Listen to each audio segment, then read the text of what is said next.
Hello everyone and welcome to the Commexis Cast Daily, all the news you need to know from our inbox to yours. I'm Matthew McGrorty, the videographer and podcaster here at Commexis, and today I'm joined by the lead strategist at Commexis, Phillip Brooks. Good morning. And the president of Commexis, Len Ward. Good morning. So today's story, Apple is going to be launching a new business chat feature as a part of iMessage. They're going to be releasing it in the spring. This report comes from Sarah Perez on TechCrunch. So they announced last year at the Apple Worldwide Developer Conference that they're going to be debuting this new business chat feature, and it will include launch partners such as Discover, Hilton, Lowe's, and Wells Fargo. The goal is to basically allow consumers to talk to business service reps through iMessage, make payments via Apple Pay, and schedule appointments depending on the business needs. Certain things that we talked about on Tuesday about certain things that chatbots can do. This does not yet have chatbot functionality, but the same thing you'd expect from contacting a business on Facebook Messenger, on WhatsApp's business portion now that they just have, and on places like Twitter if the company has that available. And this is a major push from Apple into the B2C communications place. I mean, Facebook Messenger is one of the biggest ones. I think the stat is 65 million active businesses were using Messenger. 80% of its then 65 million active businesses were using Messenger to reach customers. So that's a big market to pop into. So what do we think about this, guys? Well, I think it's a natural transition, for people that are already using iPhones all the time or iPads to just utilize that Messenger functionality that's already there. I mean, the back end's already there, so why not use it? Secondly, I think it's, for me, I think it's a big piece that can kind of help with your customer service issues. The one example I always think about is I see people all the time who are flying and they're on a plane that either gets delayed or something like that, and they need to make sure that they make their connecting flight.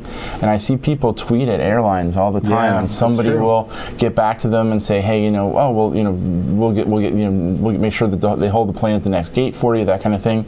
This seems like an easy kind of fix for that as well. So I feel, if you're already on your phone, you're already on your iPad, you're on your MacBook, why not utilize it already?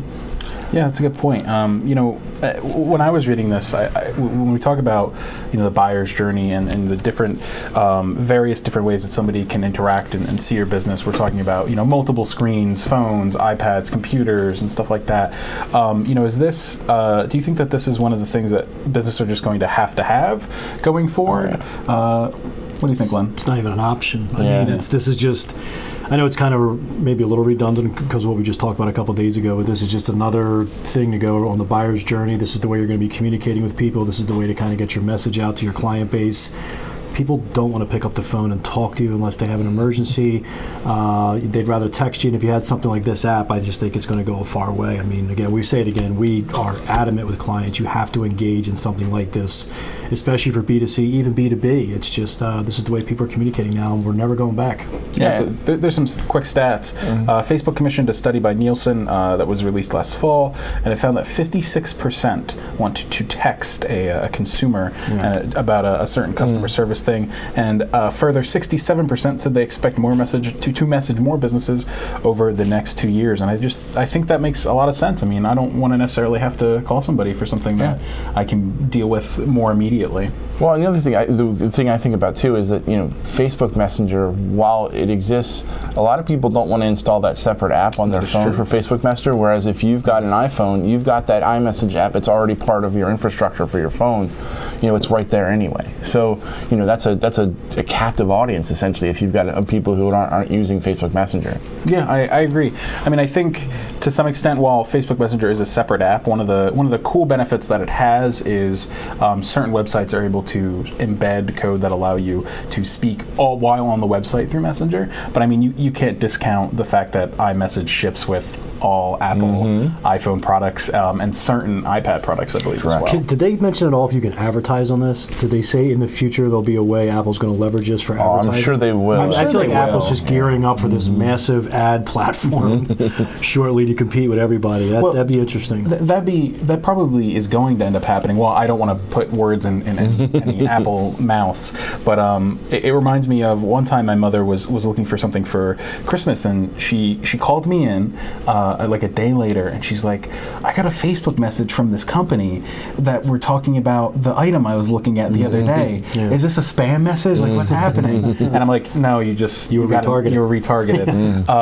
So I actually wonder how successful that would even be, because I personally think that if I got a text message from a business in that regard, I'd be more annoyed than I would anything else. Yeah, but I wonder if it's or if it's a way just for Apple to push more of their own internal products. But I don't know. I know Apple forever is just kind of sitting on the periphery.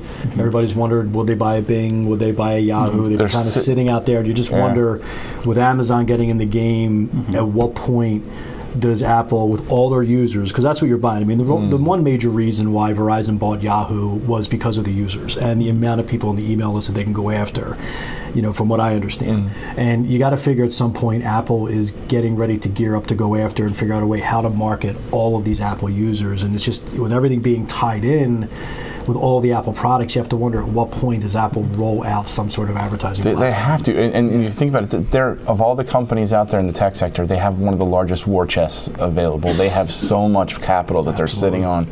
They have the money to throw around that they can compete if they really want to. Yeah. It's just a matter of coming up with the correct strategy and coming up with a way to actually do it, so that they can get into it in the right way. It wouldn't surprise me if Apple started with their own search engine at some point.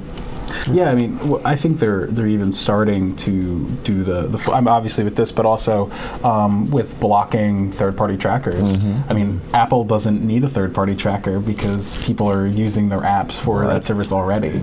So they're already getting all of that data.